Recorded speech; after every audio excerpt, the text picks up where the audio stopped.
불가능해. 한국 따위가 이 기술을 완성했을 리 없어. 미국 국방부 수석 연구원 조나단 리버스의 이 한마디에 펜타곤 회의실이 발칵 뒤집혔습니다. 미국이 30년간 4천억 달러를 쏟아부어도 실패한 비핵 전자기 펄스 무기, 러시아가 15년째 개발에 매달려도 실전 배치 못한 지향성 에너지 무기, 전 세계가 포기한 이 기술을 한국이 보유했다는 정보가 워싱턴을 강타한 것입니다. 휴대폰, TV나 잘 만드는 나라가 무슨 첨단 무기를? 조나단은 비웃으며 서울행 비행기에 올랐습니다. 그런데 단 48시간 만에 그의 세계관이 완전히 무너졌습니다. 레이저 한 발로 드론 30대가 순식간에 추락하고 비핵 EMP가 반경 5km 도시 전체를 암흑으로 만드는 순간을 목격한 것입니다. 더 충격적인 건 이 모든 기술이 IMF 외환위기 속에서도 포기하지 않은 한국 연구진의 20년 집념으로 탄생했다는 사실입니다. 대체 한국에서 무슨 일이 있었던 걸까요?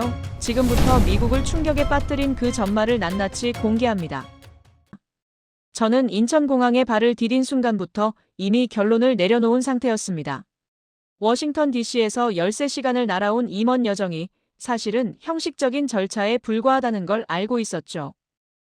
전략국제문제연구소 과학정책연구원으로서 저는 지난 15년간 세계 각국의 군사기술을 평가해왔고 그 어떤 나라도 미국의 기술력을 따라올 수 없다는 확신을 가지고 있었습니다.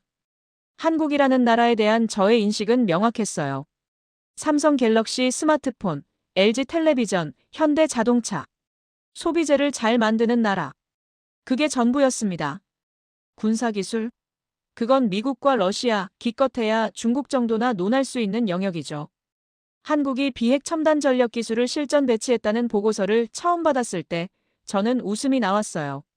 아마도 과장된 홍보 자료거나 아니면 미국 기술을 수입해서 조립한 걸 자국 개발이라고 포장한 거겠거니 생각했습니다. 공항 입국장을 빠져나오자 한 여성이 제 이름이 적힌 팻말을 들고 서 있었습니다. 38살쯤 되어 보이는 그녀는 단정한 네이비색 정장에 검은색 서류 가방을 들고 있었어요. 저에게 다가오며 환한 미소를 지었죠. 리버스 박사님 반갑습니다. 외교부 전략자문관 리디아 박입니다. 그녀의 영어는 놀라울 정도로 유창했습니다. 억양도 거의 없었죠. 저는 짧게 고개를 끄덕이며 악수를 받았어요. 그녀의 손은 차갑고 단단했습니다. 저는 박사가 아닙니다. 그냥 리버스라고 불러주세요. 아, 죄송합니다. 리버스님. 리디아는 약간 당황한 표정을 지었지만 곧 다시 미소를 지었어요. 차량이 바깥에 대기 중입니다. 오늘은 먼저 호텔에서 휴식을 취하시고 내일 오전 10시에 외교부에서 첫 미팅이 예정되어 있습니다. 공항에서 시내로 가는 차 안에서 리디아는 계속해서 한국의 기술 개발 현황에 대해 설명했습니다. 레이저 무기 시스템, 비핵 EMP 기술, 드론 방어 체계. 그녀가 입 밖으로 내뱉는 단어들은 제가 지난 10년간 펜타곤 보고서에서나 봤던 최첨단 용어들이었죠. 저는 창밖을 바라보며 그녀의 말을 듣는 척했습니다. 그래서 저희 국방연구본부에서는 지난 3년간 실전 테스트를 거쳐 작년 12월에 정식으로 실전 배치를 완료했습니다. 현재는 박 자문관님. 저는 그녀의 말을 끊었습니다. 제 목소리에는 의도적으로 무관심을 담았어요. 솔직히 말씀드리자면 저는 이미 여러 나라에서 비슷한 이야기를 들어왔습니다. 모두 자국의 기술이 세계 최고라고 주장하죠. 하지만 실제로 가보면 대부분 과장이거나 기껏해야 미국이나 유럽에서 수입한 기술을 조금 변형한 수준이더군요. 리디아의 미소가 조금 굳어지는 게 보였습니다. 하지만 그녀는 여전히 침착한 목소리를 유지했죠. 리버스님께서 그렇게 생각하시는 건 충분히 이해합니다. 하지만 내일부터 보시게 될 것들은 분명 기대와는 다를 겁니다. 저는 코웃음을 쳤어요. 기대라고요? 저는 애초에 기대 같은 건 하지 않았습니다. 이건 그저 형식적인 방문일 뿐이었죠. 보고서에 현장 실사 완료라는 문구를 추가하고 한국 정부에는 검토 중이라는 애매한 답변을 주면 되는 거였어요. 다음 날 아침, 저는 광화문에 위치한 외교부 청사에 도착했습니다. 회의실은 10층에 있었고 넓은 유리창 너머로 서울 시내가 한눈에 들어왔죠. 테이블에는 이미 4명이 앉아 있었어요. 리디아가 한 명씩 소개했습니다. 외교부 통역관 박은정입니다. 40살쯤 되어 보이는 여성이 정중하게 고개를 숙였어요. 국방연구본부 기술정책과 김 과장입니다. 안경을 쓴 남성이 명함을 건넸습니다. 저는 명함을 받아 대충 주머니에 넣었어요. 그들의 이름이나 직함은 중요하지 않았습니다. 어차피 이번 출장이 끝나면 다시 볼 일도 없을 테니까요. 회의는 프레젠테이션으로 시작됐습니다. 스크린에는 각종 그래프와 기술 사양이 가득했죠. 에너지 출력 수치, 반응 시간, 정확도, 내구성. 숫자들은 인상적이었어요. 너무 인상적이어서 오히려 믿기 어려웠습니다. 이 데이터는 실제 테스트 결과입니까? 저는 팔짱을 낀 채 물었습니다. 네, 작년 9월부터 11월까지 총 47차례의 실전 시뮬레이션을 진행했습니다. 김 과장이 대답했어요. 모든 테스트는 미군 합동훈련 기준을 준용했습니다. 저는 비웃음을 터뜨렸습니다. 미군 기준이라고요? 죄송하지만 제가 알기로 미군의 레이저 무기 프로그램은 아직 실전 배치 단계에도 못 들어갔는데 한국이 먼저 성공했다는 말씀이신가요? 회의실에 잠시 침묵이 흘렀습니다. 리디아가 조심스럽게 입을 열었죠. 리버스님, 저희가 이해합니다. 이런 주장이 쉽게 받아들여지지 않는다는 것을요. 그래서 내일 직접 시연을 보여드리려고 합니다. 충청남도에 위치한 전략기술시험센터에서요. 저는 어깨를 으쓱했습니다. 좋습니다. 보여주시죠. 하지만 미리 말씀드리는데 저는 이미 수십 개 나라의 무기 시연을 봐왔습니다. 대부분은 통제된 환경에서 준비된 시나리오를 보여주는 수준이었죠. 실전과는 거리가 멀었어요. 박은정 통역관이 제 말을 한국어로 옮기는 동안 저는 한국 측 인사들의 표정을 살폈습니다. 그들의 얼굴에는 묘한 자신감이 어려 있었어요. 그게 오히려 저를 더 의심스럽게 만들었죠. 근거 없는 자신감만큼 위험한 건 없으니까요. 회의가 끝나고 저는 호텔로 돌아왔습니다. 방에 들어가자마자 노트북을 켰어요. 워싱턴에 있는 제 동료에게 이메일을 보냈습니다. 마크, 한국 출장 첫날이야. 예상대로 과장된 주장만 가득하더군. 내일 현장 시연을 본다는데 별 기대는 안 하고 있어. 아마 이번 주 안에 보고서 마무리하고 돌아갈 것 같아. 이메일을 보내고 나서 저는 침대에 누웠습니다. 창밖으로 서울의 야경이 보였어요. 화려한 네온사인들이 반짝이고 한강 다리들이 불을 밝히고 있었죠. 아름다운 도시였습니다. 하지만 아름다움과 기술력은 별개의 문제예요. 저는 눈을 감았습니다. 내일이면 이 모든 의문이 풀릴 거라고 생각했죠. 아니, 정확히는 제 예상이 확인될 거라고 확신했어요. 한국의 기술은 결국 미국 기술의 아류일 뿐이고 이번 출장은 그저 형식적인 절차에 불과할 거라고요. 하지만 그때의 저는 몰랐습니다. 내일 제가 목격하게 될 광경이 제 인생관을 완전히 뒤흔들어 놓을 거라는 사실을요. 42살의 나이에 처음으로 제 확신이 산산조각 날 거라는 것을. 그리고 그 충격이 얼마나 크고 깊을지 그때의 저는 전혀 상상하지 못했습니다. 저는 우월감에 젖어 잠들었습니다. 제 편견이 얼마나 단단한지도 모른 채로. 다음 날 아침 7시 호텔 로비에서 리디아를 다시 만났습니다. 그녀는 어제와 똑같은 단정한 모습이었지만 오늘은 옆에 2명의 남성이 더 있었어요. 한 명은 50살쯤 되어 보이는 군복 차림의 남성이었고 다른 한 명은 미군 전투복을 입은 서양인이었습니다. 리버스님, 소개해드릴게요. 리디아가 먼저 군복 입은 남성을 가리켰습니다. 국방연구본부 책임자 박태호 대령님입니다. 박태호는 저를 똑바로 쳐다보며 악수를 청했어요. 그의 악수는 단호했습니다. 손바닥에 굳은 살이 만져졌죠. 군인 특유의 냄새랄까요?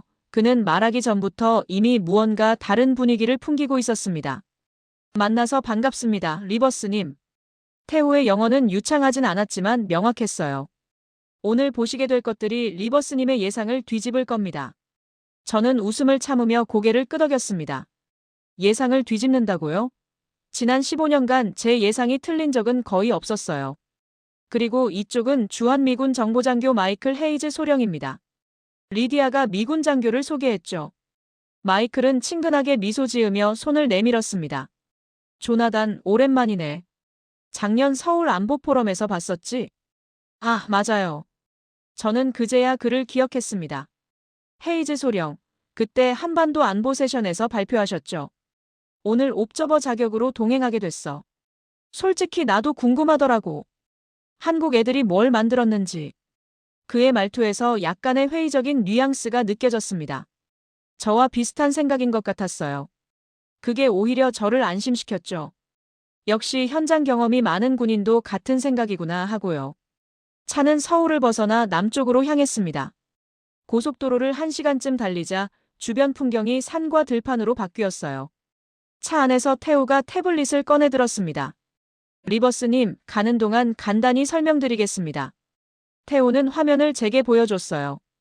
거기에는 한반도 지도와 함께 여러 개의 빨간 점들이 표시되어 있었죠. 이건 북한의 드론 침투 기록입니다. 지난 5년간만 해도 237차례의 무인기 침투가 확인됐어요. 저는 화면을 자세히 들여다봤습니다. 숫자가 생각보다 많았어요. 물론 이건 확인된 것만 집계한 겁니다.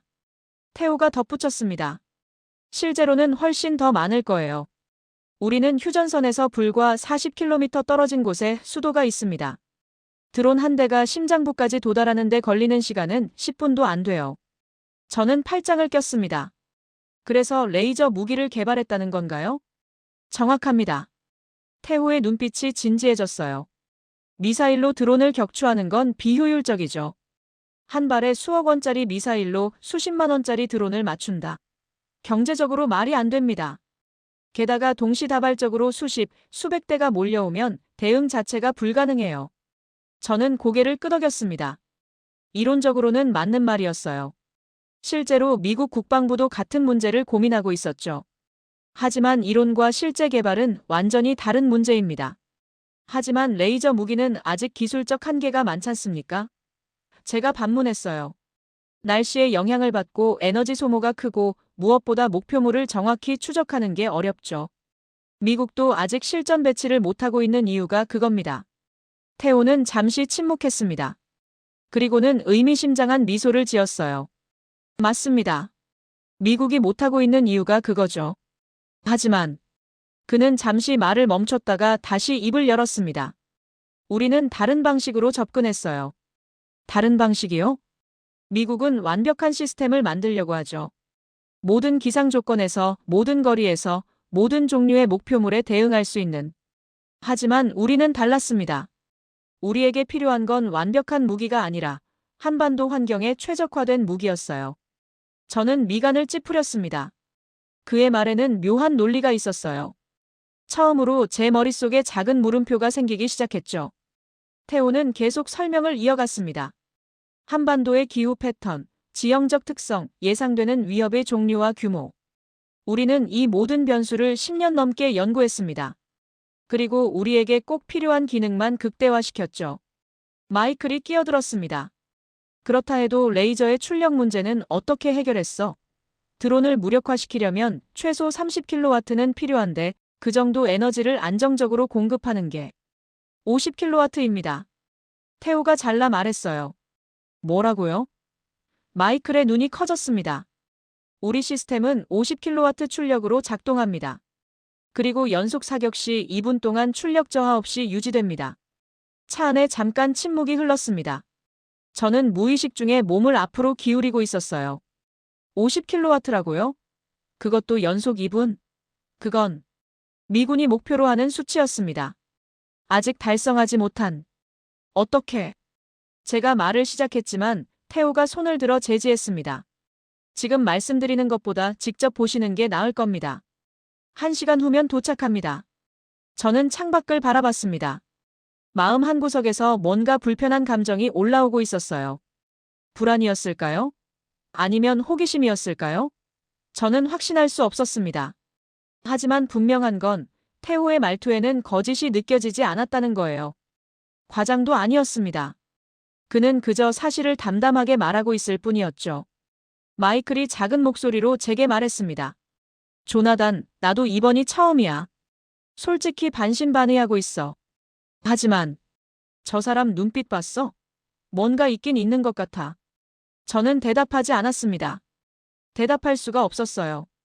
제 확신에 처음으로 작은 균열이 생기고 있었으니까요. 차는 한적한 시골길로 접어들었습니다. 양옆으로 철조망이 쳐진 넓은 평지가 펼쳐졌죠. 그리고 멀리 거대한 회색 건물들이 보이기 시작했어요. 건물 옥상에는 여러 개의 레이더와 안테나가 설치되어 있었습니다. 전략기술 시험센터에 도착했습니다. 리디아가 조용히 말했어요. 검문소를 통과하는 동안 저는 주변을 둘러봤습니다. 시설 규모가 생각보다 컸어요. 최소한 축구장 10개는 될 만한 크기였죠. 그리고 곳곳에 보이는 장비들. 저는 군사기술 전문가로서 한눈에 알아볼 수 있었습니다.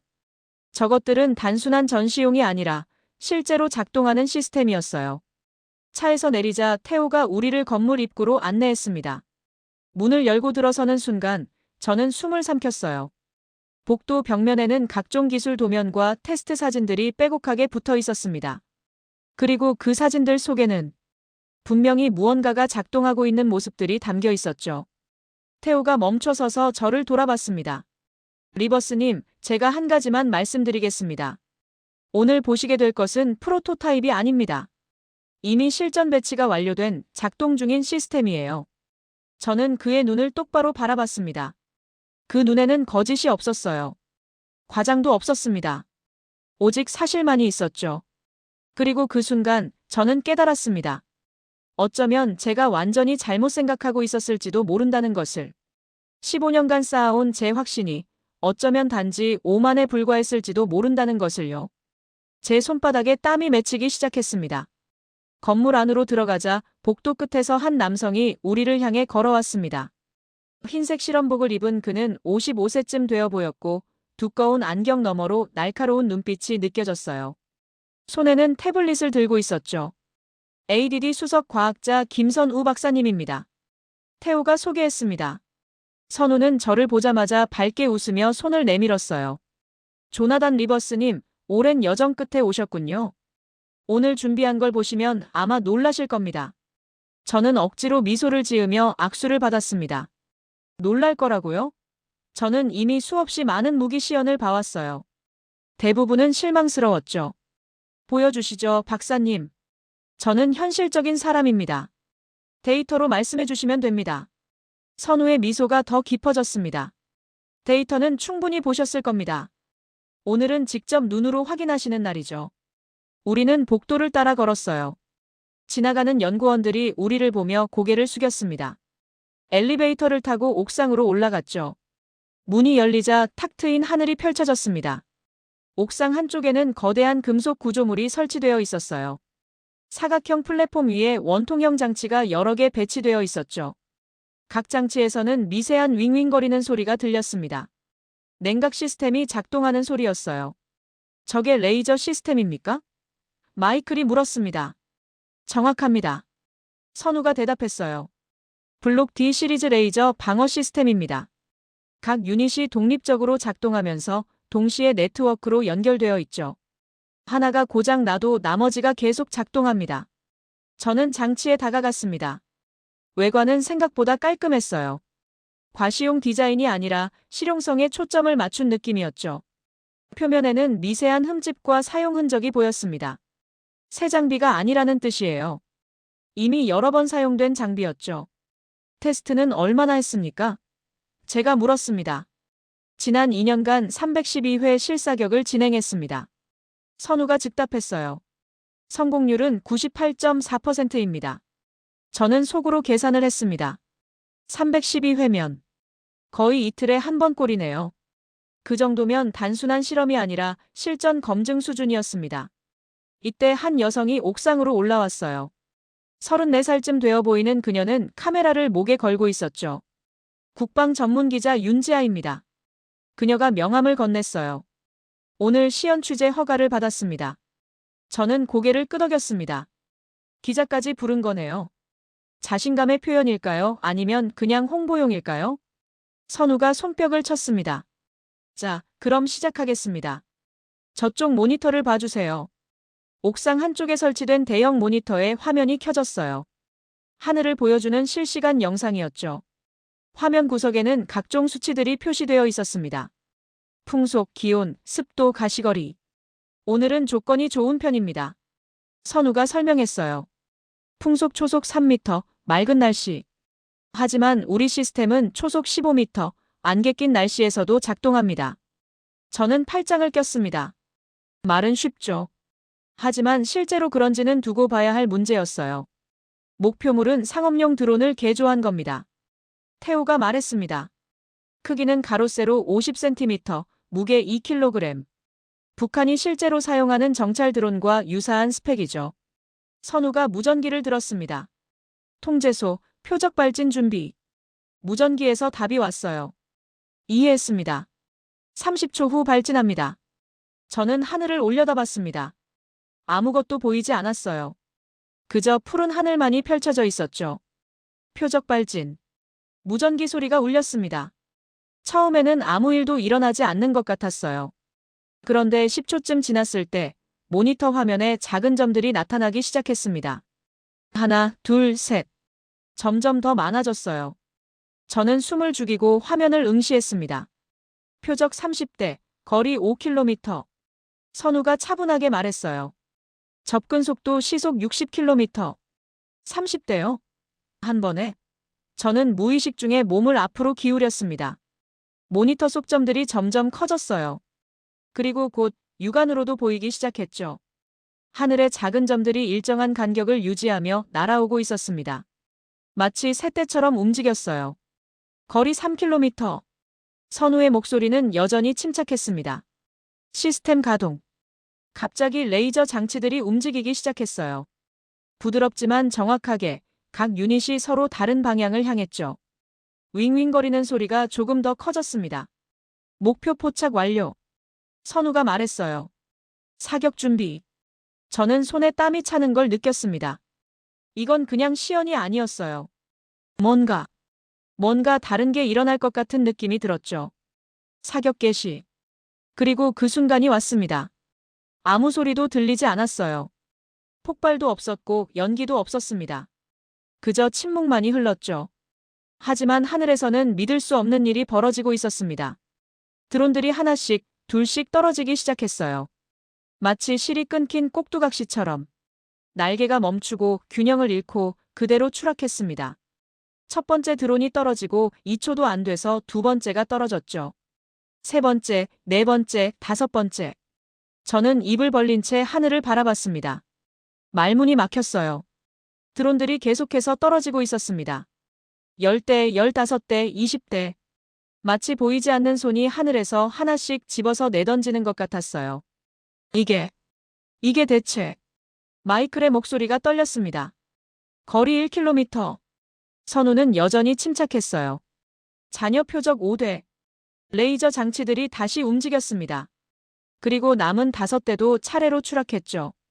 마지막 드론이 땅에 떨어지는 순간까지 걸린 시간은 제 손목 시계로 확인했을 때 정확히 47초였습니다. 47초 만에 30대의 드론이 모두 무력화됐어요. 저는 그대로 얼어붙었습니다. 손이 떨렸고 심장이 빠르게 뛰었죠. 머릿속이 하얘졌어요. 방금 제가 본 게 정말 현실인가요? 보셨죠? 선우가 조용히 물었습니다. 이게 데이터로는 설명할 수 없는 것들입니다. 저는 대답할 수가 없었어요. 할 말을 찾을 수가 없었습니다. 15년간 군사기술을 연구하면서 이런 광경은 처음이었어요. 이건 단순한 무기 시연이 아니었습니다. 이건 전쟁의 패러다임 자체가 바뀌는 순간이었죠. 지하가 카메라 셔터를 누르는 소리가 들렸습니다. 딸각, 딸각. 그 소리가 유난히 크게 들렸어요. 태우가 제 옆으로 다가왔습니다. 리버스님, 이제 믿으시겠습니까? 저는 그를 돌아봤어요. 제 얼굴이 어떤 표정을 짓고 있는지 모르겠더군요. 충격, 당혹, 아니면 두려움. 이건 제 목소리가 갈라졌습니다. 이건 어떻게? 10년입니다. 선우가 말했어요. 이 시스템을 완성하는데 10년이 걸렸습니다. 그리고 지금 보신 건 시작에 불과해요. 시작에 불과하다고요? 저는 다시 하늘을 올려다봤습니다. 방금까지 드론들이 날던 그 하늘을. 이제는 아무것도 없는 텅 빈 하늘을. 제 머릿속에서 무언가가 무너지는 소리가 들렸습니다. 15년간 쌓아온 확신이, 한국 기술에 대한 편견이, 그리고 미국 우월주의에 대한 맹신이 모두 무너지고 있었어요. 그리고 저는 깨달았습니다. 제가 완전히 틀렸다는 것을. 레이저 시연이 끝난 후 저는 한참 동안 말을 잃었습니다. 다른 사람들이 무슨 이야기를 하는지도 제대로 들리지 않았어요. 머릿속이 복잡했죠. 방금 본 게 정말 현실인지 계속 의심했습니다. 하지만 땅에 떨어진 드론 잔해들이 그것이 현실임을 증명하고 있었어요. 리버스님, 괜찮으세요? 리디아가 제 팔을 살짝 건드렸습니다. 아, 네, 괜찮습니다. 저는 겨우 정신을 차렸어요. 단지 예상보다 훨씬 충격적이셨죠? 선우가 빙그레 웃으며 말했습니다. 많은 분들이 똑같은 반응을 보이십니다. 데이터로는 알 수 없는 것들이 있으니까요. 마이클은 여전히 하늘을 올려다보고 있었어요. 그의 얼굴도 창백했습니다. 저게 진짜로 가능한 거였어? 태호가 고개를 끄덕였습니다. 가능한 정도가 아닙니다. 이미 실전 배치됐어요. 지금 이 순간에도 한반도 곳곳에서 작동 중이죠. 저는 깊게 숨을 들이쉬었습니다. 진정하려고 애썼어요. 하지만 심장은 여전히 빠르게 뛰고 있었죠. 그런데 태호가 의미심장하게 말했습니다. 오늘 준비한 건 이게 전부가 아닙니다. 제 등에서 식은땀이 흘렀어요. 이게 전부가 아니라고요? 선우가 앞장섰습니다. 이쪽으로 오시죠. 다음 시설로 이동하겠습니다. 우리는 다시 건물로 들어갔어요. 이번에는 지하로 내려가는 계단이었습니다. 한참을 내려가자 두꺼운 철문이 나타났죠. 태호가 카드키를 대자 문이 열렸습니다. 안으로 들어서는 순간 저는 숨이 막혔어요. 거대한 지하 공간이었습니다. 천장 높이만 10m는 됐고 축구장 2개는 들어갈 만한 크기였죠. 그리고 중앙에는 거대한 원통형 장치가 우뚝 솟아 있었습니다. 이게 뭡니까? 제가 물었습니다. 비핵 EMP 발생 장치입니다. 선우가 대답했어요. 그의 목소리에는 자부심이 묻어났죠. 정식 명칭은 펄스 D 시리즈. 핵폭발 없이 전자기 펄스를 발생시키는 장치예요. 저는 장치에 다가갔습니다. 표면은 매끄러운 금속으로 되어 있었고 무수히 많은 케이블이 연결되어 있었어요. 장치 주변에는 여러 개의 모니터와 제어 패널이 설치되어 있었죠. 비핵 EMP라. 마이클이 중얼거렸습니다. 이론적으로는 가능하다는 얘기를 들었지만 실제로 만들 수 있다는 건 믿기지 않는데요. 저도 마찬가지입니다. 제가 말했어요. EMP는 원래 핵폭발의 부산물 아닙니까? 핵 없이 같은 효과를 낸다는 건 불가능하다고 생각하셨죠? 선우가 제 말을 받았습니다. 미국도 러시아도 중국도 모두 같은 벽에 부딪혔습니다. 핵 없이는 충분한 에너지를 얻을 수 없다고요. 그런데 어떻게? 선우는 장치 쪽으로 걸어가며 설명했어요. 우리는 다른 방식으로 접근했습니다. 순간적인 대용량 에너지 축적과 방출. 그리고 지향성 제어. 12년간의 연구 끝에 성공했죠. 태호가 덧붙였습니다. 이 장치 하나로 반경 3km 내의 모든 전자기기를 무력화시킬 수 있습니다. 군사 장비는 물론이고 민간 통신망, 전력망, 차량, 심지어 개인 휴대폰까지 전부요. 저는 그 말의 의미를 곱씹었습니다. 반경 3km요? 그럼 도시 하나를 통째로 마비시킬 수 있다는 얘기잖아요. 핵무기 없이. 시연을 보여드리겠습니다. 선우가 말했어요. 물론 여기서는 불가능하고 야외 테스트장으로 가야 합니다. 우리는 다시 지상으로 올라왔어요. 차를 타고 10분쯤 이동하자 넓은 평지가 나타났습니다. 사방에 철조망이 쳐져 있었고 중앙에는 작은 건물들이 세워져 있었어요. 마치 작은 마을 같았죠. 저게 테스트 구역입니다. 태호가 설명했어요. 실제 도시 환경을 재현한 곳이죠. 건물 안에는 각종 전자기기, 통신 장비, 자동차, 발전기 등이 배치되어 있습니다. 차에서 내려 관측소로 들어갔습니다. 유리창 너머로 테스트 구역이 한눈에 보였어요. 모니터 화면에는 각 건물의 내부 모습이 실시간으로 중계되고 있었죠. 컴퓨터가 작동하고 전등이 켜져 있고 차량 시동이 걸려 있었습니다. 현재 테스트 구역 내 모든 장비가 정상 작동 중입니다. 연구원 한 명이 보고했어요.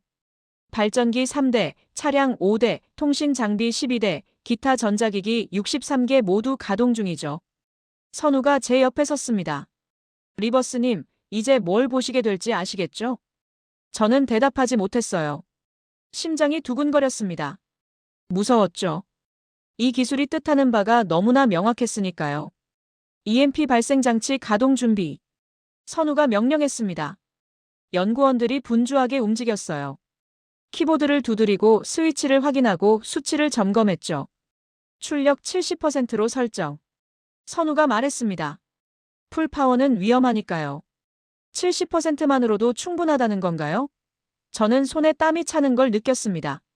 카운트다운 시작합니다. 10, 9, 8. 저는 모니터를 응시했어요. 지금 저 건물들 안에서는 모든 게 정상적으로 작동하고 있습니다. 전등, 컴퓨터, 차량, 통신기. 7, 6, 5. 마이클도 숨을 죽이고 있었어요. 리디아의 손이 살짝 떨리는 게 보였죠. 4, 3, 2, 1. 발사. 그 순간이었습니다. 모니터 화면이 한꺼번에 꺼졌어요. 정확히 말하면 화면 속 모든 것이 동시에 멈췄습니다.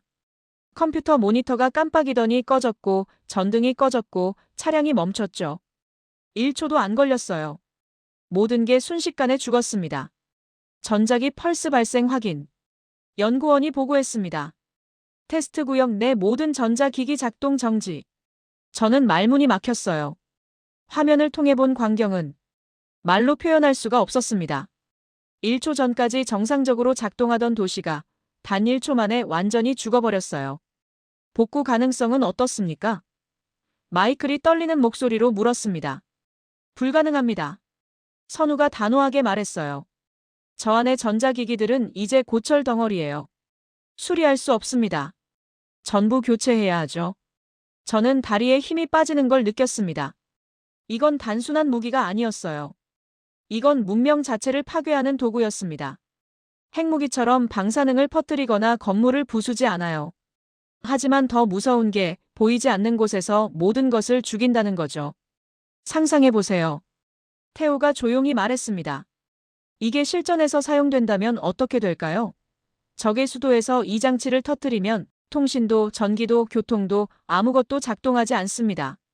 단 1초 만에 21세기 문명이 19세기로 돌아가는 거죠. 저는 그의 눈을 바라봤어요. 그 눈에는 진지함이 가득했습니다. 농담이 아니었어요. 이건 정말로 가능한 일이었죠. 그리고 선우가 덧붙였습니다. 이건 방어용으로도 쓸 수 있습니다. 적의 미사일이 날아오면 EMP를 터뜨려서 유도 장치를 무력화시키는 거죠. 핵탄두가 있어도 소용없습니다. 전자기기가 망가지면 폭발할 수도 없으니까요. 저는 벽에 기댔습니다. 숨쉬기가 힘들었어요. 제가 알고 있던 전쟁의 개념이 완전히 무너지고 있었습니다. 미사일, 탱크, 전투기. 그런 건 이제 의미가 없었어요. 단 1초 만에 모든 걸 무력화시킬 수 있다면요. 리버스님. 리디아가 조심스럽게 물었습니다. 괜찮으세요? 저는 고개를 저었어요. 괜찮을 리가 없었죠. 오늘 하루 동안 제가 본 것들은 제 인생을 완전히 바꿔놓을 만한 것들이었습니다. 전쟁이. 저는 겨우 입을 열었습니다. 전쟁이 바뀌었군요. 선우가 고개를 끄덕였습니다. 맞습니다. 이미 바뀌었어요. 그리고 한국이 그 변화의 중심에 있습니다. 저는 다시 테스트 구역을 바라봤어요. 조용히 멈춰있는 그 마을을. 생명이 없는 죽은 도시를. 그리고 저는 깨달았습니다. 오늘 제가 목격한 건 단순한 기술 시연이 아니었어요. 이건 세계 질서가 재편되는 순간이었습니다. 그리고 저는 그 한가운데 서 있었죠. 제 손이 떨렸습니다. 두려움 때문인지 아니면 흥분 때문인지 알 수 없었어요. 호텔 방으로 돌아온 건 밤 9시가 넘어서였습니다. 저는 문을 닫자마자 침대에 주저앉았어요. 온몸에 힘이 빠졌죠. 오늘 하루 동안 본 것들이 머릿속에서 계속 재생됐습니다.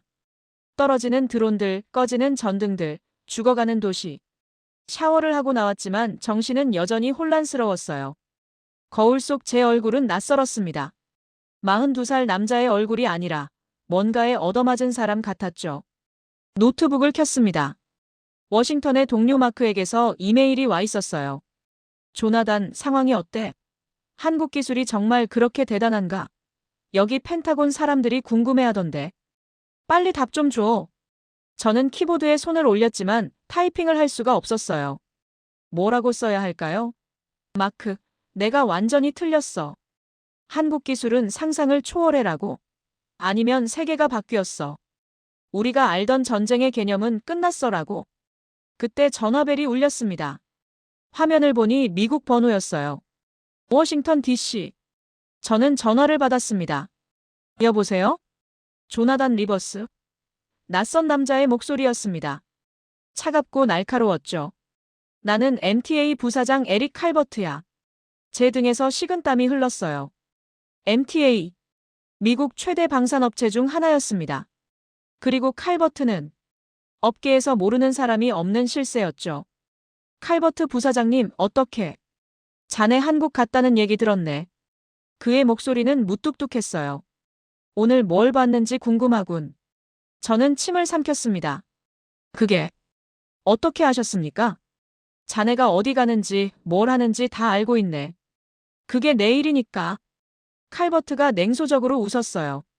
그래서 한국 애들이 뭘 보여줬나? 저는 잠시 망설였습니다. 뭐라고 대답해야 할까요?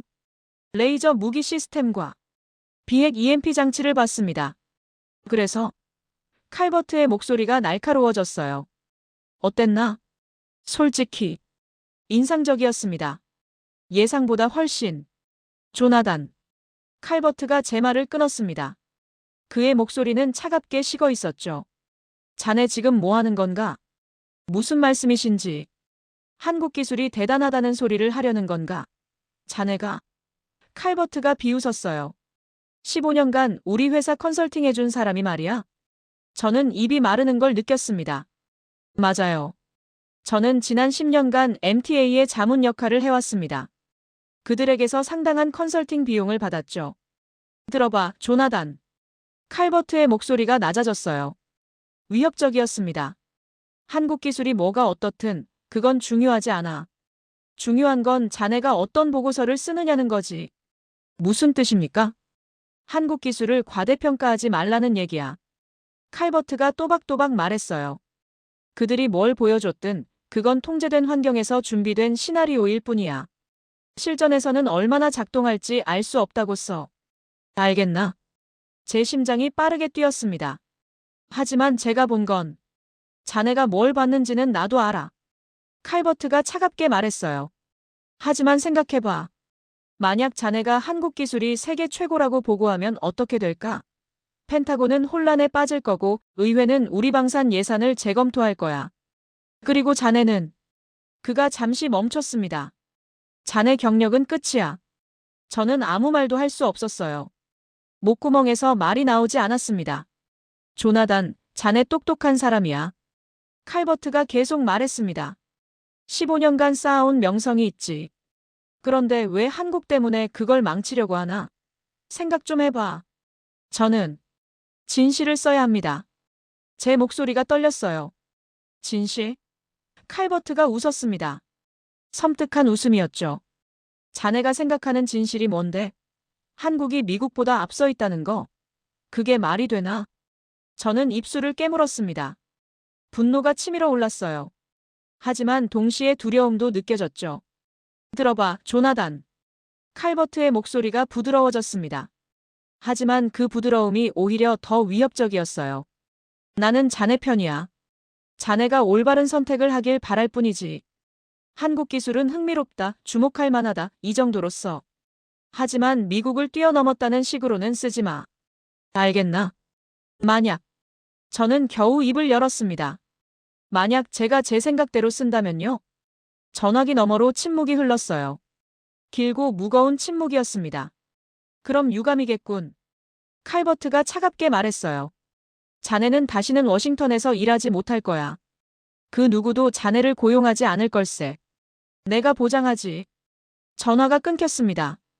저는 손에 들린 휴대폰을 멍하니 바라봤어요. 손이 떨리고 있었습니다. 저는 창가로 걸어갔습니다. 서울의 야경이 펼쳐져 있었어요. 밤인데도 환하게 빛나는 도시. 하지만 그 빛이 지금은 섬뜩하게 느껴졌습니다. 다시 전화벨이 울렸어요. 이번에는 다른 번호였습니다. 미국 국방부.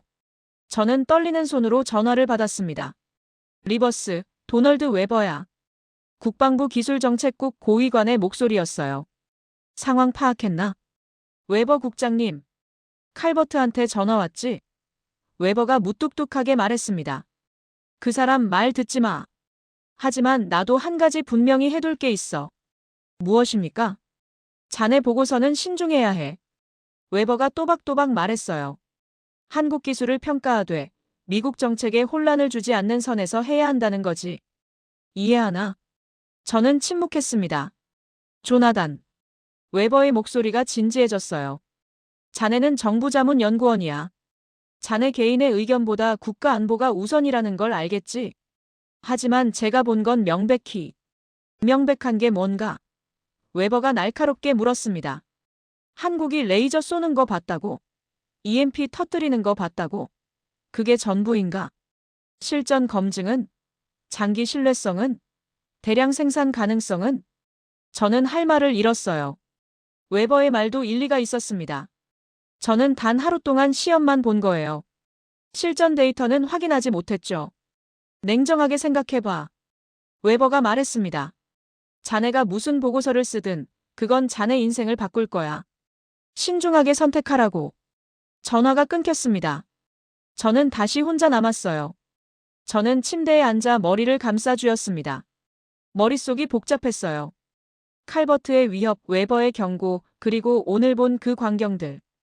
제가 본 건 명백했습니다. 한국의 기술은 실전 배치 기준으로 세계 최고 수준이었어요. 부정할 수 없는 사실이었죠. 하지만 그 사실을 인정하는 순간 제 인생이 끝날 수도 있었습니다. 경력이냐, 진실이냐? 저는 두 손으로 얼굴을 감쌌어요. 눈물이 날 것 같았습니다. 42살에 처음 느끼는 무력감이었죠. 창밖에서 서울의 밤이 계속 빛나고 있었습니다. 그 빛은 제게 묻고 있는 것 같았어요. 당신은 진실을 말할 용기가 있습니까? 저는 대답할 수 없었습니다. 한국에서 돌아온 지 사흘이 지났습니다. 저는 그 사흘 동안 거의 잠을 자지 못했어요. 보고서 초안을 12번 고쳤습니다. 쓰고 지우고 다시 쓰고 또 지우고. 책상 위에는 커피 잔이 6개나 쌓여 있었죠. 창밖으로 워싱턴 DC의 아침이 밝아오고 있었어요. 오늘이 바로 그날입니다. 펜타곤 브리핑 날. 저는 거울을 봤습니다. 눈 밑에 다크서클이 짙게 깔렸고 얼굴은 창백했어요. 넥타이를 매는 손이 떨렸습니다.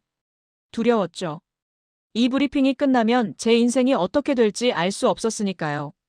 가방에 2개의 USB를 넣었습니다. 하나는 순화된 버전이었어요. 칼버트가 원하는 내용. 한국 기술은 흥미롭지만 실전 검증이 필요하다는 식의. 다른 하나는 진실이었습니다. 한국은 이미 세계 최고 수준의 비핵 전력을 보유했다는. 차를 타고 펜타곤으로 향했어요. 평소에는 30분이면 도착하는 거리인데 오늘은 시간이 너무 빨리 가는 것 같았습니다. 신호등이 빨간불일 때마다 안도했죠. 조금이라도 늦게 도착하고 싶었어요. 하지만 결국 도착했습니다.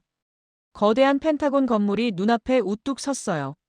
저는 차에서 내려 깊게 숨을 들이쉬었습니다. 보안 검색대를 통과하고 엘리베이터를 타고 복도를 걸었어요. 브리핑 룸 앞에 섰을 때 제 다리가 후들거렸습니다. 문을 열고 들어갔습니다. 회의실은 이미 사람들로 가득 차 있었어요. 국방부 고위 관료들, 군 장성들, 정보기관 인사들. 최소한 30명은 됐죠. 그리고 맨 뒤쪽에는 에릭 칼버트가 앉아 있었습니다. 그는 저를 보자 의미심장한 미소를 지었어요. 제 심장이 미친 듯이 뛰었습니다. 리버스, 여기 앉게. 도널드 웨버가 테이블 앞쪽을 가리켰습니다. 저는 자리에 앉았어요. 노트북을 꺼내고 프로젝터에 연결했습니다. 손이 떨려서 케이블을 꽂는데 2번이나 실패했죠. 준비됐나? 웨버가 물었습니다. 저는 고개를 끄덕였습니다. 하지만 준비가 된 건지 확신할 수 없었어요. 좋아, 시작하게. 웨버가 말했어요. 모두들 자네 보고가 궁금해하고 있네. 저는 일어섰습니다. 스크린에 첫 슬라이드가 떴어요. 한국 비핵전력 현장 평가 보고서라는 제목이 보였습니다. 여러분. 저는 입을 열었어요. 목소리가 갈라졌습니다. 지난주 저는 한국의 전략기술시험센터를 방문했습니다. 회의실이 조용해졌습니다. 모두가 저를 주시하고 있었어요. 저는 가방 속 2개의 USB를 생각했습니다. 어느 것을 쓸까요? 순화된 버전? 아니면 진실? 그곳에서 저는 말을 이었습니다. 레이저 무기 시스템과 비핵 EMP 장치의 실전 시연을 목격했습니다. 다음 슬라이드가 넘어갔어요. 한국에서 찍은 사진들이 나타났습니다. 레이저 장치, EMP 발생기, 테스트 구역. 레이저 시스템은 저는 잠시 멈췄습니다. 칼버트가 저를 쳐다보고 있었어요. 그의 눈빛은 경고였습니다. 조심하라고. 제 머릿속에서 지난 사흘간의 고민이 스쳐 지나갔습니다. 밤새 뒤척이며 내린 결론. 그리고 오늘 아침 거울 앞에서 제 자신에게 한 약속. 저는 눈을 감았습니다. 그리고 다시 떴죠. 레이저 시스템은 50kW 출력으로 30대의 드론을 47초 만에 모두 격추했습니다. 제 목소리가 단호해졌어요. 비핵 EMP 장치는 반경 3km 내 모든 전자기기를 1초 만에 완전히 무력화시켰습니다. 회의실에서 웅성거림이 일었어요. 누군가 작은 소리로 말도 안 되라고 중얼거렸습니다. 저는 계속했습니다. 저는 처음에 이 결과를 믿을 수 없었습니다. 한국이 이런 기술을 가지고 있을 리 없다고 생각했죠. 저는 숨을 깊이 들이쉬었어요. 하지만 제가 틀렸습니다. 칼버트가 의자에서 몸을 앞으로 기울였습니다. 그의 얼굴이 굳어졌어요. 여러분, 저는 회의실을 천천히 둘러봤습니다. 제가 목격한 것은 프로토타입이 아니었습니다. 이미 실전 배치가 완료된 작동 중인 시스템이었어요. 한국은 지난 2년간 300회 이상의 실사격 테스트를 진행했고 성공률은 98%를 넘습니다. 잠깐. 웨버가 손을 들었습니다. 리버스, 자네 지금 뭐라고 하는 건가? 저는 그를 똑바로 바라봤어요. 사실을 말씀드리는 겁니다, 국장님. 하지만 웨버의 얼굴이 굳어졌습니다. 자네 한국 기술을 과대평가하고 있는 거 아닌가? 아닙니다. 제 목소리는 흔들리지 않았어요. 저는 15년간 군사기술을 평가해왔습니다. 그 누구보다 엄격한 기준을 적용해왔죠. 그리고 그 기준으로 평가했을 때 저는 잠시 멈췄습니다. 한국의 비핵전력 기술은 현재 실전 배치 기준으로 세계 최고 수준입니다. 회의실이 술렁였어요. 누군가 이건 말도 안 되라고 외쳤습니다. 다른 누군가는 확신하나? 라고 물었죠. 저는 다음 슬라이드를 넘겼습니다. 상세한 기술 분석 자료가 나타났어요. 출력, 정확도, 반응 시간, 신뢰성. 모든 지표에서 한국 시스템은 현재 미국이 개발 중인 시스템을 앞서고 있습니다. 제 목소리가 회의실에 울려 퍼졌습니다. 그들은 우리가 아직 해결하지 못한 기술적 장벽을 이미 돌파했어요. 칼버트가 벌떡 일어났습니다. 리버스, 자네 지금 정신이 있나? 한국이 미국보다 앞섰다고? 그게 말이 된다고 생각하나? 저는 그를 차분히 바라봤어요. 말이 되든 안 되든 그게 제가 본 사실입니다. 사실? 칼버트가 비웃었습니다. 자네가 본 건 쇼야, 쇼. 준비된 시나리오였다고. 쇼가 아니었습니다. 제가 단호하게 말했어요. 저는 무작위로 선정된 날짜에 방문했고 예고 없이 진행된 테스트를 목격했습니다. 그들이 보여준 건 준비된 쇼가 아니라 일상적인 훈련이었어요. 웨버가 테이블을 쳤습니다. 리버스, 자네 이 보고서의 파급력을 알고나 있나? 이게 공개되면 의회가 난리 날 거야. 압니다. 저는 조용히 대답했어요. 하지만 그게 진실을 숨길 이유는 되지 않습니다. 회의실이 다시 술렁였습니다. 저는 마지막 슬라이드로 넘어갔어요. 결론입니다. 저는 또박또박 말했습니다. 대한민국은 비핵 억제 전력 분야에서 세계 최고 수준의 기술을 보유하고 있습니다. 미국은 이 사실을 인정하고 한국과의 기술 협력을 진지하게 고려해야 합니다. 침묵이 흘렀어요. 길고 무거운 침묵이었습니다. 저는 자리에 앉았습니다. 손이 떨렸지만 마음은 가벼웠어요. 처음으로 느끼는 해방감이었습니다. 웨버가 눈을 감고 있었어요. 칼버트는 화가 나서 얼굴이 붉어졌죠. 하지만 아무도 제 말을 반박하지 못했습니다. 왜냐하면 그들도 알고 있었으니까요. 제가 옳다는 것을. 회의 종료하지. 웨버가 지친 목소리로 말했어요. 사람들이 하나둘 회의실을 빠져나갔습니다. 칼버트가 제 옆을 지나가며 낮게 속삭였어요. 자넨 끝났어, 리버스. 저는 대답하지 않았습니다. 그저 고개를 들고 창밖을 바라봤죠. 끝났을까요? 어쩌면 그럴지도 모릅니다. 하지만 저는 처음으로 제 자신이 자랑스러웠어요. 진실을 선택했으니까요. 펜타곤 브리핑 이후 일주일이 지났습니다. 제가 예상했던 최악의 상황은 일어나지 않았어요. 아니, 정확히는 전혀 다른 일이 벌어지고 있었습니다. 제 보고서는 비밀 문서로 분류됐지만 내용은 빠르게 워싱턴 정가에 퍼져나갔어요. 국무부, 백악관, 상원군사위원회 모두가 이 보고서에 대해 이야기하고 있었죠. 그리고 사흘 전 저는 뜻밖의 전화를 받았습니다. 한국 외교부에서 온 전화였어요. 리버스님, 리디아 박입니다. 다시 한국에 와주실 수 있으신가요? 매우 중요한 회의가 예정되어 있습니다. 저는 다시 인천공항에 내렸습니다. 하지만 이번에는 달랐어요. 제 마음가짐이 완전히 바뀌어 있었죠. 이번엔 편견이 아니라 존중을 가지고 왔습니다. 리디아가 공항에서 저를 맞았어요. 그녀는 환하게 웃으며 손을 내밀었습니다. 리버스님, 용기 있는 결정 내려주셔서 감사합니다. 저는 그녀의 손을 잡으며 미소 지었어요. 제가 해야 할 일을 했을 뿐입니다. 아닙니다. 리디아가 진지하게 말했습니다. 님의 보고서 덕분에 모든 게 바뀌었어요. 이제 미국도 우리를 다르게 보기 시작했습니다. 차는 청와대로 향했습니다.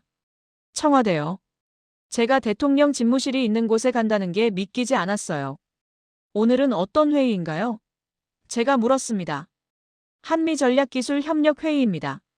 리디아가 대답했어요. 외교부 장관님과 국방부 장관님이 직접 참석하십니다. 그리고 미국 측에서도. 누가 오나요?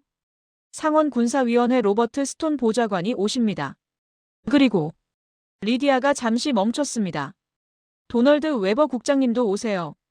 제 심장이 철렁했어요. 웨버요. 지난 브리핑에서 제게 화를 냈던 바로 그 사람.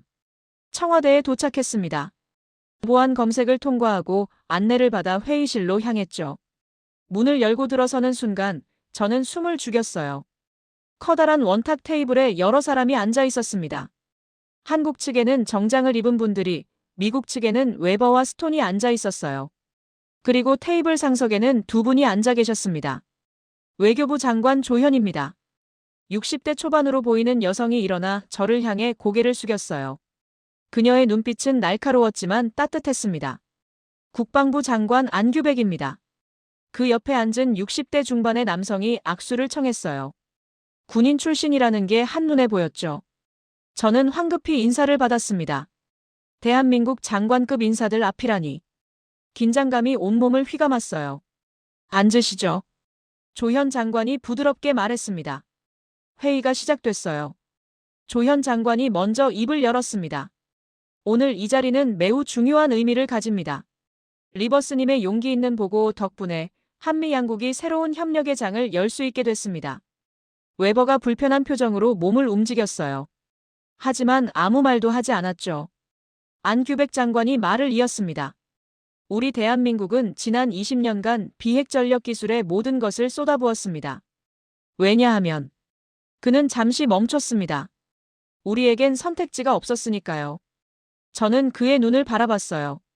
그 눈에는 깊은 무게감이 담겨 있었습니다. 북한은 핵무기를 가지고 있습니다. 하지만 우리는 핵을 가질 수 없죠. 국제사회가 허락하지 않습니다. 안규백 장관의 목소리가 낮아졌어요. 그래서 우리는 다른 길을 찾았습니다. 핵 없이도 억제력을 가질 수 있는 방법을요. 회의실이 조용해졌습니다. 그의 말에는 절박함이 묻어났어요. 레이저 무기, 비핵 EMP, 드론 방어 시스템. 이 모든 것은 생존을 위한 선택이었습니다. 안규백 장관이 계속 말했어요. 우리는 미국처럼 풍족한 자원이 없어요. 러시아처럼 넓은 땅도 없죠. 우리에게 있는 건 절박함과 기술자들의 열정뿐이었습니다. 저는 목이 메는 걸 느꼈습니다. 그의 말이 가슴에 와닿았어요. 조현 장관이 이어서 말했습니다. 리버스님, 님께서 진실을 말해주신 덕분에 우리는 이제 당당히 말할 수 있게 됐습니다. 한국의 기술은 세계 최고 수준이라고요. 웨버가 목을 가다듬었어요. 장관님들, 미국 정부는 한국의 기술력을 인정합니다. 리버스의 보고서는 충격적이었지만 부인할 수 없는 사실이었습니다. 스톤 보좌관이 서류를 꺼냈습니다. 그래서 상원군사위원회에서는 한미기술 협력 프로그램을 제안하고자 합니다. 한국의 비핵 전력 기술과 미국의 플랫폼 통합 능력을 결합한다면. 잠깐. 안규백 장관이 손을 들었어요. 협력은 좋습니다. 하지만 조건이 있습니다. 웨버의 눈썹이 올라갔습니다. 조건이요? 기술 이전이 아닙니다. 안규백 장관이 단호하게 말했어요. 공동 개발입니다. 우리는 더 이상 기술을 받기만 하는 나라가 아닙니다. 우리도 줄 게 있어요. 회의실에 긴장감이 흘렀습니다. 저는 숨을 죽이고 지켜봤어요. 웨버가 잠시 침묵하더니 고개를 끄덕였습니다. 알겠습니다. 공동개발로 진행하죠. 조현 장관이 미소를 지었어요. 좋습니다. 그럼 구체적인 협력 방안을 논의하죠. 회의는 3시간 동안 계속됐습니다. 기술 교류, 공동 연구, 인력 교환, 예산 분담. 하나하나 세부 사항이 정해졌어요. 저는 그 모든 과정을 지켜보며 놀라움을 금할 수 없었습니다. 한국이 미국과 대등하게 협상하고 있었어요. 아니, 어떤 면에서는 주도권을 쥐고 있었죠. 회의가 끝나고 조현 장관이 저를 따로 불렀습니다. 리버스님, 잠시 이야기 나눌 수 있을까요? 저는 그녀를 따라 작은 응접실로 갔어요. 그녀는 창가에 서서 밖을 바라봤습니다. 님께서 용기를 내주지 않았다면 오늘 이 자리는 없었을 겁니다. 조현 장관이 조용히 말했어요. 저는 제 의무를 다했을 뿐입니다. 제가 대답했습니다. 아닙니다. 그녀가 저를 돌아봤어요. 님은 자신의 경력을 걸고 진실을 선택하셨죠. 그게 얼마나 어려운 일인지 압니다. 저는 아무 말도 할 수 없었어요. 리버스님. 조현 장관이 말을 이었습니다. 한국은 작은 나라입니다. 미국의 50분의 1 크기죠. 하지만 우리는 포기하지 않았어요. 살아남기 위해, 그리고 존엄을 지키기 위해 싸워왔습니다. 그녀의 목소리에는 자긍심이 묻어났어요. 님께서 보신 기술들은 단순한 무기가 아닙니다. 그건 작은 나라의 생존 의지이고 포기하지 않는 정신이에요. 그리고 이제 그녀가 미소 지었습니다. 세계가 그걸 인정하기 시작했습니다. 저는 깊이 숙였습니다. 존경의 표시였어요. 영광입니다, 장관님. 제가 그 과정의 일부가 될 수 있어서요. 밖으로 나왔을 때 리디아가 기다리고 있었어요. 어땠어요? 그녀가 물었습니다. 놀라웠습니다. 저는 솔직하게 대답했어요. 세계가 정말로 바뀌고 있네요. 리디아가 환하게 웃었습니다. 이제 시작입니다, 리버스님. 이제 시작이에요. 차를 타고 호텔로 돌아가는 길, 저는 창밖을 바라봤습니다. 서울의 거리가 지나갔어요. 사람들이 걷고 차들이 달리고 빌딩의 불빛이 반짝였죠. 한 달 전만 해도 저는 이 도시를, 이 나라를 얕잡아 봤습니다. 하지만 이제 알아요. 이곳에는 제가 상상도 못한 힘이 있다는 것을. 절박함에서 나온, 포기하지 않는 의지가 만들어낸 힘이요. 그리고 그 힘이 이제 세계를 바꾸기 시작했습니다. 저는 처음으로 희망을 느꼈어요. 작은 나라도 세계를 바꿀 수 있다는 희망을요. 청와대 회의가 끝난 다음 날, 선우 박사가 저를 다시 찾아왔습니다.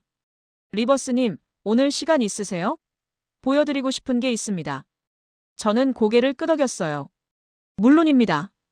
차를 타고 1시간쯤 달렸습니다. 도착한 곳은 대전에 있는 국방과학연구소 본관이었어요. 오래된 건물이었죠. 벽면 페인트가 벗겨지고 창문 틀이 낡아 있었습니다. 이곳이 모든 것이 시작된 곳입니다. 선우가 건물을 바라보며 말했어요. 그의 목소리에는 묘한 감정이 담겨 있었습니다. 건물 안으로 들어갔습니다. 복도는 좁았고 천장은 낮았어요. 현대적인 연구소와는 거리가 멀었죠. 하지만 벽면에 걸린 사진들이 제 시선을 끌었습니다. 흑백 사진들이었어요. 젊은 연구원들이 허름한 실험실에서 일하는 모습. 낡은 장비들 사이에서 무언가를 측정하고 계산하고 기록하는 모습들. 97년입니다. 선우가 사진을 가리켰어요. 저 사진이 찍힌 해가요. 97년. 제 머릿속에서 뭔가가 떠올랐습니다. IMF 외환위기. 맞습니다. 선우가 고개를 끄덕였어요. 그해 대한민국은 무너질 뻔했죠. 기업들이 도산하고 사람들이 일자리를 잃었습니다. 나라 전체가 파산 직전이었어요. 그는 다음 사진으로 걸음을 옮겼습니다. 더 낡은 실험실, 더 초라한 장비들. 연구소 예산도 대폭 삭감됐습니다. 직원 절반이 해고됐어요. 남은 사람들도 월급을 제대로 받지 못했죠. 선우의 목소리가 낮아졌습니다. 저도 그때 여기 있었습니다. 28살 젊은 연구원이었죠. 저는 그를 바라봤어요. 지금의 선우는 55살. 그 젊은 연구원이 27년 후 세계 최고의 무기 시스템을 만들어낸 겁니다. 왜 포기하지 않으셨습니까? 제가 물었습니다. 선우는 잠시 침묵했어요. 그리고는 복도 끝으로 걸어가며 대답했습니다. 포기할 수 없었습니다. 왜냐하면 그가 멈춰섰습니다. 우리에겐 다른 선택이 없었으니까요. 그는 한 방을 가리켰어요. 문패에는 역사 자료실이라고 적혀 있었죠. 문을 열고 들어갔습니다. 작은 방이었어요. 하지만 벽면 가득 사진과 서류, 자료들이 붙어 있었습니다. 연구 기록, 실험 데이터, 실패 보고서들. 27년의 역사가 그곳에 고스란히 담겨 있었죠.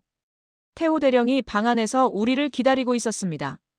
그는 한 장의 오래된 사진을 들고 있었어요. 리버스님, 이거 보세요. 태호가 사진을 건넸습니다. 사진 속에는 12명의 연구원이 서 있었어요.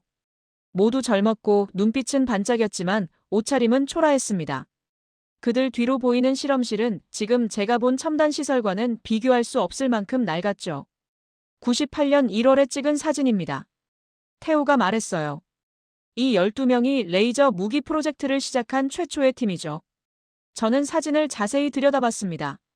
그중 한 명의 얼굴이 낯익었어요. 이 사람, 선우 박사님 아닙니까? 선우가 미소 지었어요. 맞습니다. 27년 전의 저예요. 그리고 이 사람은 저입니다. 태호가 다른 얼굴을 가리켰습니다. 당시에는 중이었죠. 저는 놀라서 두 사람을 번갈아 봤습니다. 27년을 함께 하신 겁니까? 12명 중에서 끝까지 남은 사람은 5명입니다. 선우가 조용히 말했어요. 나머지는 다른 직장을 찾아 떠났거나 병으로 쓰러졌거나 혹은 그가 잠시 말을 멈췄습니다. 세상을 떠났습니다. 제 가슴이 먹먹해졌어요. 태호가 다른 서류를 꺼냈습니다. 이건 2000년대 초반 실험 기록입니다. 113번의 실패가 기록되어 있죠. 레이저 출력이 불안정하고 냉각 시스템이 고장나고 목표 추적이 제대로 안 되고 포기하고 싶지 않으셨습니까? 제가 물었습니다. 선우가 창밖을 바라봤어요. 매일 포기하고 싶었습니다. 월급은 밀렸고 장비는 낡았고 주변에서는 불가능하다고 비웃었죠. 그의 목소리가 떨렸습니다. 하지만 우리는 알고 있었어요. 우리가 포기하면 이 나라는 영원히 다른 나라에 의존할 수밖에 없다는 것을요. 태호가 말을 이었습니다. 우리는 핵무기를 가질 수 없습니다. 국제사회가 허락하지 않죠. 하지만 북한은 핵을 가지고 있어요. 그럼 우리는 어떻게 해야 할까요? 저는 대답할 수 없었습니다. 다른 길을 찾는 수밖에 없었습니다. 태호가 단호하게 말했어요. 핵 없이도 억제력을 가질 수 있는 방법을. 그게 레이저였고 비핵 EMP였습니다. 선우가 오래된 노트를 꺼냈어요. 손때 묻은 표지, 바랜 종이. 그 안에는 빼곡히 적힌 계산식과 도면들이 가득했습니다. 2003년부터 2006년까지 제가 쓴 연구 노트입니다. 선우가 노트를 펼쳤어요. 밤새 계산하고 실험하고 실패하고 다시 시작했던 기록이죠. 저는 노트를 들여다봤습니다. 글씨는 떨렸고 곳곳에 지운 흔적이 보였어요. 커피 얼룩도 있었고 눈물 자국처럼 보이는 얼룩도 있었습니다. 이 노트를 쓸 때 선우가 조용히 말했어요. 제 아버지가 돌아가셨습니다. 하지만 장례식장에도 가지 못했어요. 중요한 실험이 진행 중이었거든요. 제 목이 메었습니다. 제 딸은 대학 입학식 날 혼자 갔습니다. 저는 실험실에 있었죠. 태호가 덧붙였어요. 아내는 이해해줬지만 딸은 오랫동안 저를 원망했습니다. 저는 아무 말도 할 수 없었어요. 그들이 치른 대가가 얼마나 큰지 이제야 깨달았습니다. 선우가 벽면의 연표를 가리켰습니다. 97년 프로젝트 시작. 98년 외환위기로 예산 삭감. 2000년 첫 번째 시제품 실패. 2003년 두 번째 시제품 실패. 2005년 세 번째 시제품 부분 성공. 그의 손가락이 연표를 따라 내려갔습니다. 2010년 네 번째 시제품 완성. 2013년 첫 실전 테스트 성공. 2015년 양산체제 확립. 2023년 실전 배치 완료. 27년이었습니다. 한 사람의 청춘을 다 바친 시간이었죠. 리버스님. 선우가 저를 돌아봤어요. 그의 눈에는 눈물이 맺혀 있었습니다. 님께서 진실을 말해주셔서 감사합니다. 덕분에 27년의 노력이 인정받았어요. 저는 고개를 숙였습니다. 부끄러웠어요. 제가 처음 한국에 왔을 때 가졌던 오만함이, 편견이 너무나 부끄러웠습니다. 죄송합니다. 제 목소리가 떨렸어요. 처음에 님들의 노력을 무시했습니다. 한국 기술을 우습게 봤죠. 저는 아닙니다. 태우가 제 어깨에 손을 올렸어요. 님은 진실을 받고 그걸 말할 용기를 가지셨습니다. 그걸로 충분합니다. 밖으로 나왔을 때 해가 지고 있었어요.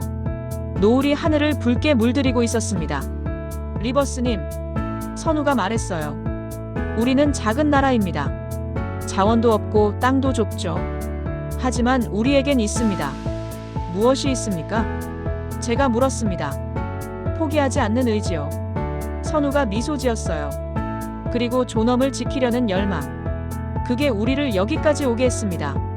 저는 깊이 고개를 숙였습니다. 존경의 표시였어요. 호텔로 돌아와 거울을 봤습니다. 한 달 전 한국에 처음 왔을 때와 같은 얼굴이지만 그 안에 제 자신은 완전히 달라져 있었어요.